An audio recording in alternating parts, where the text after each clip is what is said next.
everyone, welcome to Indigital, the show that puts your life in gear. We're going to show you the coolest and the latest in electronics, gadgets, and karaoke machines. We're here at CES 2006. I'm Diane Mizota with Han Choi and Andrew Han. Andrew, what are some of your impressions of the show so far? Well, after all these years, there's actually some stuff people really want. Finally, there's really cool stuff, HD, there's a bunch of great things happening. What about you, Han? Huge.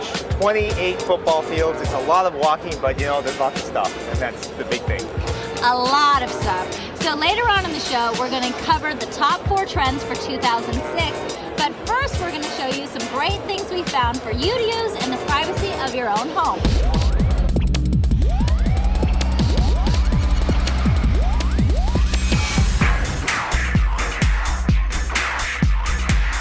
CyberHome is one of many personal media players that I checked out. It has a streamlined, Apple-esque monitor and a beautiful 7-inch screen. But what sets this one apart is that it upconverts its content to HD when you hook it up to an HD TV. Not too shabby, right? I'd tell you more specs and stuff, but I kind of stopped paying attention to the guy when he said there was no TiVo compatibility. Sorry. What makes a 37-inch LCD display unique? It's not huge, doesn't have ultra-high resolution, and it doesn't look particularly different. But HP's advanced digital media LCD TV takes a connected home to the next level. With integrated wired and wireless networking, you can stream music, view your photos, or play video from any computer in the house. You can also go online to view photos stored on Snapfish, listen to Real Network's Rhapsody music service, or watch movies from Cinema Now. It's the most connected television I've ever seen, enough to turn anybody into a couch potato. Staying true to its user interface that made it so great, TiVo's new Series 3 doesn't get a huge redesign. The Series 3 jumps into high definition with 2 HD tuners and built-in cable cards. On the front display, it shows what's being recorded on each feed and their support for an expansion drive. And yes, Ethernet is finally integrated. Say goodbye to those dongles. The classic TiVo remote gets a facelift too, but nothing to upset the diehard. Setting up a home theater system inevitably means a lot of wires, especially for the rear channel. Avega's Oyster speakers rely on Wi-Fi to unleash them from the tethers of speaker cable. The speakers include an integrated amplifier, so you can directly plug in your iPod or even a DVD player enjoying movies in surround sound. But the Oyster has another trick up its sleeve. Since there's an integrated Wi-Fi connection, you can connect them directly to your home network, unlocking stored tunes. All without wires. Well, there's still the power cable. The Oyster, pretty cool, huh? It's awesome. I love that thing. I love it. The whole idea of eliminating the wires using a wireless network. I still have a lot of questions about it though, like if you're streaming content from your computer to the speakers. Those guys have done a really good job with wireless, with syncing it up, with auto-configuring it. It's the coolest thing I've seen since the Sonos player. It's really good. It is really awesome. You can hook a DVD player up straight. It's awesome. I love it. The whole it's easy to use. I mean, it's obviously really good looking, and the whole appeal of no wires is like huge for me. Yeah, surround sound is the biggest problem. Where do you put the wires to the back speakers? It's always a problem. It's one cable, one power cord right in the wall. That's it. Auto configuration, and it looks really sexy. It's great. I love it. They need a subwoofer though. They need a subwoofer. Speaking of sexy, we're going to take a look at trend number 4 for 2006. So Han, tell me about Skype. It seems like everybody's making consumer electronics for it. It's kind of big now, right? Well, there's worldwide 50 million users, and you had to be tied to a computer or a little application based. Now they got hardware, so you can avoid that. And it's really key to get more people to use it. It's more convenient.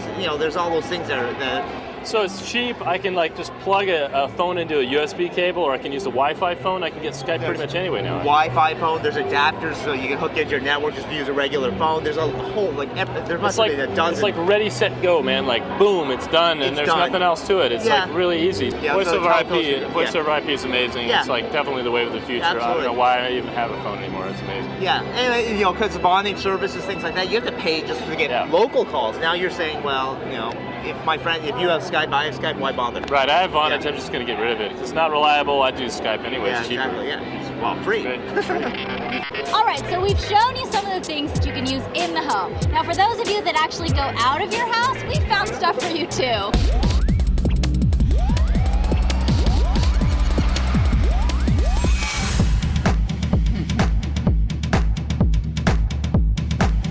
When Palm first showed the Trio 700, they wouldn't let me near it. At CES, I finally got my hands on one, and it's pretty darn impressive. The Trio 700W with Microsoft's Windows Mobile 5 maintains the one feature that made the Trio 650 great: the one-handed, stylus-free experience. Plus, there are neat features like a photo speed dial, so you can just touch your friend's face to dial. It's a Verizon exclusive for now, which is too bad for people like me, but expect a GSM version later this year.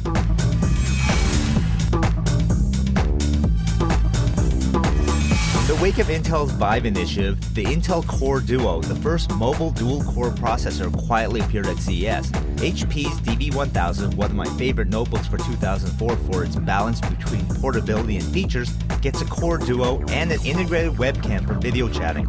HP claims the DB1000 gets a performance bump of 30 to 40% with the Core Duo, but also gets a 30 to 40 minute hidden battery life compared to a Pentium M with the same clock speed. The Sling Media Slingbox, an Indigital favorite, is back with a new feature, Ultimate Mobility with Sling Player Mobile. The service is available for Windows Mobile 2003 and 5.0 devices with network connectivity, whether it's with Wi-Fi or a cellular network. Sling Player Mobile offers all of the capabilities found in the PC version and the freedom to watch television everywhere. Is your television so important that you need to take it everywhere? Well, if you're in the television industry like we are, then of course it is. Major question, when's the Mac version? It's coming. We're working on it. When? We love the Mac users. We are working on it. We'll have an announcement soon. That's the most vague response I've ever heard in my life. So we get to the red box. Remember those cool flexible displays in Minority Report? Well, Philips actually went out and made one. The Philips Radius made its debut in North America at CES, giving us a glimpse of the future of mobile devices. Can you imagine a cell phone with a 5-inch display? Still in prototype, the Radius is a monochrome technology with only 4 levels of gray. No word yet on when we'll actually see it used in any gadgets. The Toshiba S-Series PMC is a teeny tiny personal media player. It's got a sleek white exterior and feels terrific in your hand, with a screen that works in either a vertical or horizontal format. So the good news is that it looks great and scores big on cool factor. Now the not so great news, how to put content into it. I'm not by any means a tech meister, so for me to carry another gadget in my bag when I travel, it's got to be super easy to use and integrate with the tech that I already have, which it doesn't, because it's not compatible with TiVo and only works with Windows Media Player. The Toshiba S-Series PMC will hit the market sometime soon and will retail for around $299. It was shiny, it was white, but so's the video iPod, you know what I'm saying? Okay, so I travel a lot, and if I'm going to take media with me, it has to be easy. And what I found frustrating about all the media players is there's so many different formats and codes and conversions, and I just need to press a button and know I'm going to be able to watch Lost when I'm in Kansas. Yeah, well, that's why the Slingbox is so great. And nowadays it is portable. You can put it on a cell phone, like a Windows mobile device, take it with you. The only problem is you need network coverage to do it. So, Right. Are you willing to pay the money to monthly fee for the data service? I already have a PSP, and I'll just use location free. I think that's cool. You just find a Wi-Fi hotspot, and I can watch my TV there. Yeah, but Wi-Fi hotspots are, Yeah, there's not that many of them. in Kansas, come on, there was a two. You'd be surprised. Well, maybe not Wi-Fi yet, but most hotels have broadband access. Yeah. And now for the number 3 trend of 2006.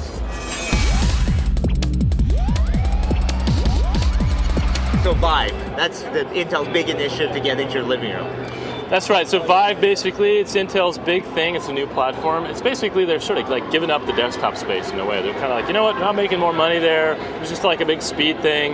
Now we're going to look at media. So what this thing does, it's like a chip, it's like a platform, but that's not the important thing. What it takes is all the different formats and all the kind of crap, the bullshit, the babble that's out there, and it kind of it condenses it into something you can use as a consumer. It's totally easy. So that's the cool thing about it. But the big thing, we're at CES, but next week at Macworld, you're going to see a huge announcement that's all surrounded with this, with Apple.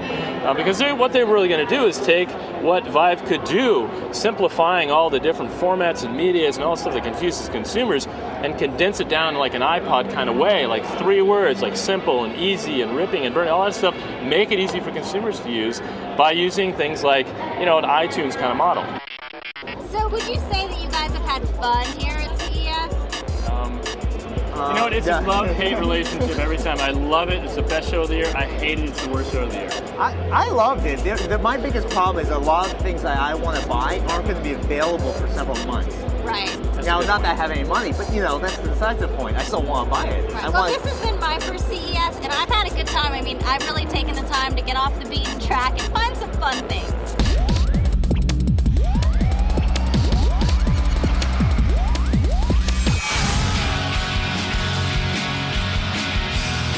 The Game Runner isn't the first game controller trying to get us off the couch to get some exercise.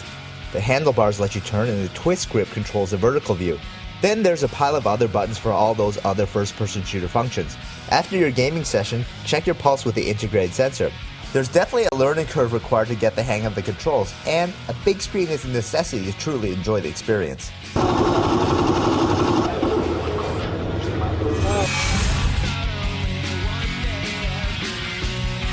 Text on Sony's e-reader looks remarkably like paper, almost like words painted on a screen. Despite the fact that it's black and white, it does a great job at displaying PDFs and excellent quality JPEG images. The e-reader consumes power only when turning pages. That's about 7,500 pages per charge according to Sony. With enough memory for about 80 books and expandable through memory and, amazingly, SD, you'll have plenty of books and graphic novels to read on your next vacation. More than 10,000 titles will be available through Sony Connect. Now we have even fewer excuses to catch up on all that reading we promised ourselves we'd do. At SEMA, the Z1 was nothing more than a painted chunk of wood and a page full of features. Now it's real and drool-worthy. The base unit has state-of-the-art navigation capabilities, traffic information, voice recognition, and a built-in hard drive for maps and storing music. It makes route calculations based on making more right turns and avoiding stop signs. There's Bluetooth for your cell phone, controls for your iPod, good ones this time, satellite radio, and the list goes on. To get the complete package, you'll need to buy lots of optional accessories, which does hurt the pocketbook. Logitech makes this really fun face recognition software for IMing with their webcams that I thoroughly enjoyed by myself. In theory, you can superimpose images on your face so that the person you're IMing with sees you as a dinosaur or a cartoon character or tons of other alterations with a mouth that moves in sync to what you're saying. What? What? Are you talking to me? Here's the deal. It's super fun to alter your face with googly eyes or a snorkel mask, but make sure you have a high-quality webcam because if it doesn't recognize your features, the beer hat might not stick to your face the way you want it to. Bummer. You thought that stuff was fun? There is so much to see here at CES. We wanted to show you some of the things that are a little bit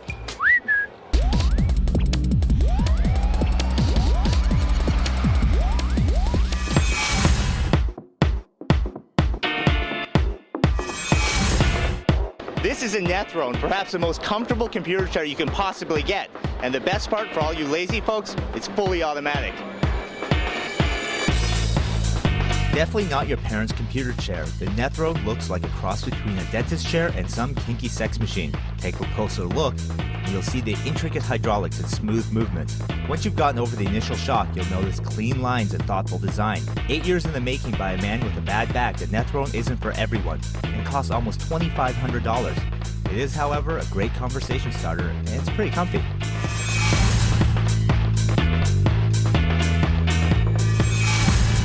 Amidst all the 1080i, DivX H.264 5-time optical zoom, 5.1 surround, I81, U812 jargon swimming in my head, suddenly I found that luscious strains of karaoke carried my tired feet across the convention center floor. Apparently, I was not the only one who was attracted to the stage as I ran into an old friend of mine. P.S. He really wanted to sing Debbie Gibson. I know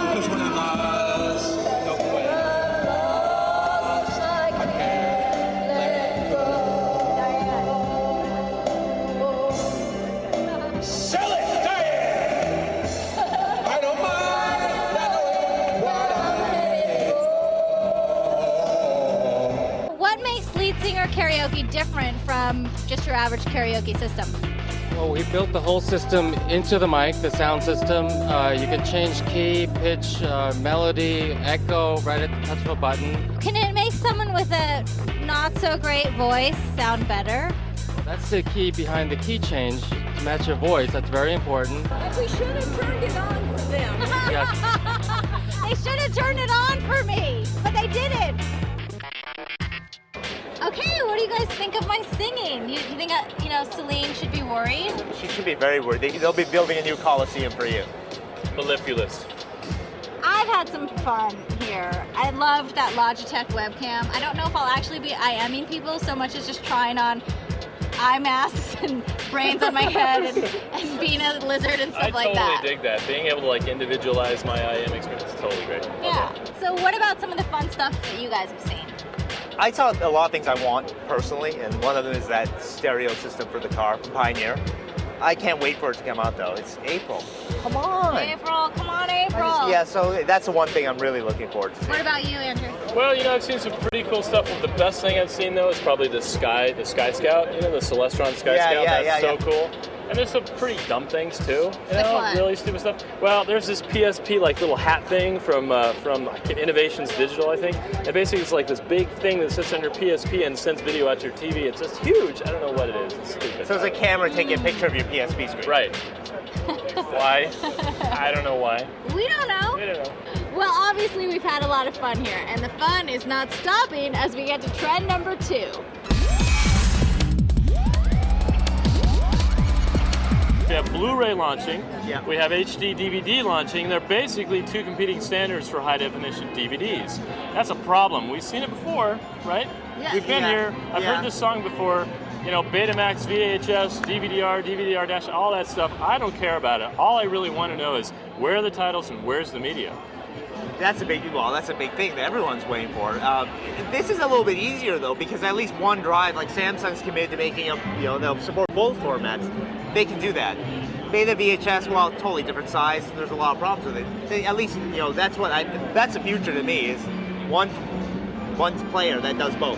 My sort of idea though here is that I think Blu-rays just got more of the studios. They got more people with them. Yeah. HD DVD's kind of on their heels. I don't know how that's going to work. Microsoft's going to do with HD DVD, but for me, I think I Blu-ray. like HD DVD because HP was complaining about this.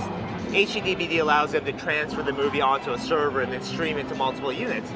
That is, to me, is the holy grail. I don't want that wall of DVDs. I want it on a server somewhere, watch it in whatever room.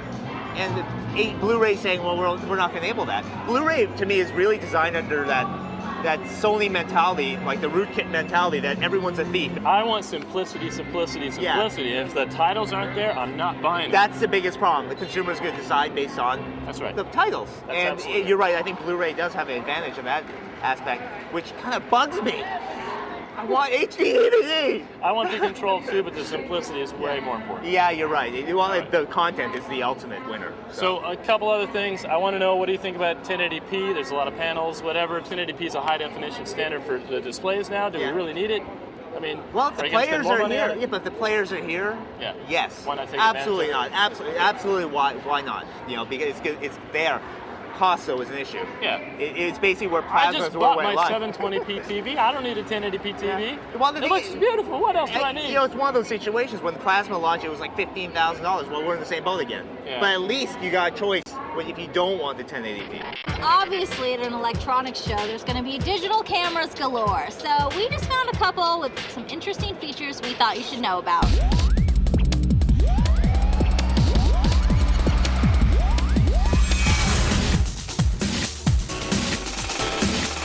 Living cycloptically is so 2005. That's why Kodak is taking digital photography to a more human state. The Kodak EasyShare V570 is the first dual-lens digital camera to be introduced, and it's bound to open some eyes in the consumer market. One of the cool features about this camera is that there's a video camera built in, but I'm not really sure that I'd use this to videotape stuff. HP has some new digital cameras coming out with some really cool features built into them. Our pick was the HP PhotoSmart R927, which has 8 megapixels and a slim design, but what sets this camera apart are the in-camera digital effects that you can apply to photos right after you take them. You can alter your photos to look like a cartoon, an impressionist painting, or a kaleidoscope. You can add frames and borders, sepia tone, and for all of us people who think we look fat in photographs, a slimming feature. What? They say this camera has a slimming effect, so we're going to test it out on my ass. There's my ass in all its original glory. And now, the final effect. Hey, it looks a little smaller. I have to say that kind of works if you're into ass photography. Okay, so what did you guys think of my picks? I loved them. I thought they were cool. I don't know, that Kodak, I really don't get the point of the two lenses. That, you know, it's 3x zoom on one. That, you know, I just don't see the point. Is that wide angle really that important? Right. I don't know. Would you use it? You know, I want to take it all with me, man. I don't want the digital SLR. I have to carry a bunch of lenses with me. I want the wide angle and I want the zoom. It's Would good. you really It's use cool. it though? Like that, I think that I whole would. wide It's thing? small, man. It's nice. Yeah, I don't know. I'm kind of torn on it. I just think it's a extra toy. Looks good too. That I would never use. I like the ads, you know, with the two eyes. It was a little too wide. Like, I want a camera that looks good and I can just stick it in my pocket. And it had a great functionality, but it was still a little too thick. You need a purse. I agree. Well, I'm not gonna carry a purse, but I totally agree. I need a purse. That's a different thing. I like it. I think it's cool. I think it's a good idea. But Okay. that's me. And hey, what about that slimming effect? I mean, as a woman, I can say that that would be something appealing to me. I don't know how much I'd use it, but I want an Arnold Schwarzenegger effect. It could be huge. I want Big the arms. effect, like, I've got like male pattern ass lots, so I want a juicify effect, you know? Like, maybe that's coming out in 2007. I like it though. All the in-camera stuff is great. It is cool. You can do all that stuff right there in the camera. Yeah. Well, right now, we're going to take a look at the top trend for 2006. So look at this.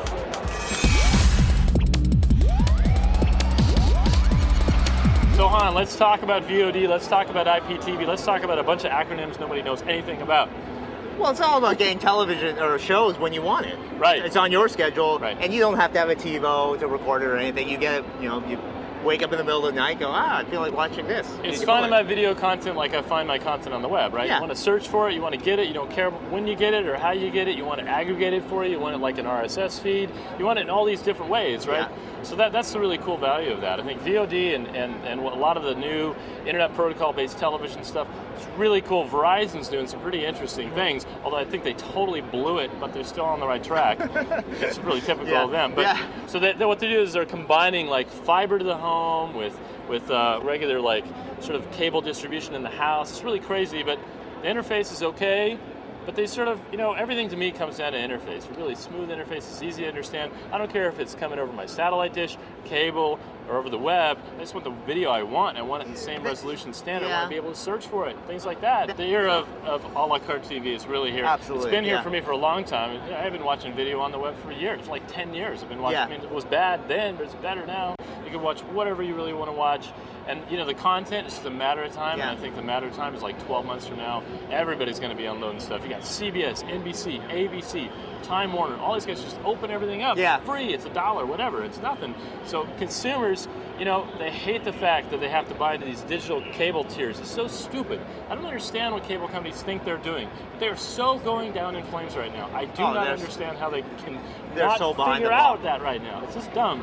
The thing here that's really interesting is that consumers are in control. I mean, VOD is like a bottom-up thing. It's like, it's not like somebody just decided one day, oh, you know what, we're going to unload VOD. The consumers decided, Yeah. and they're forcing it up. And I love that because it's such a good feeling to know that you knew all along that this stupid cable package you're buying is just dumb.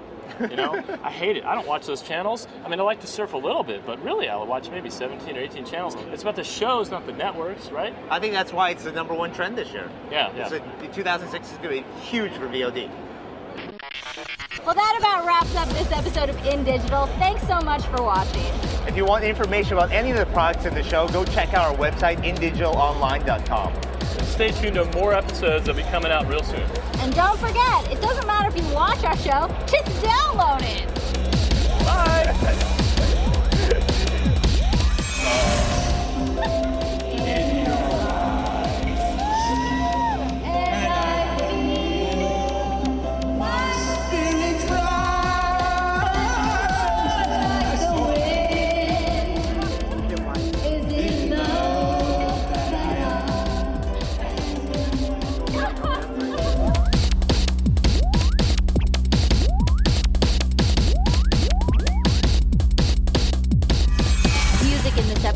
Indigital is provided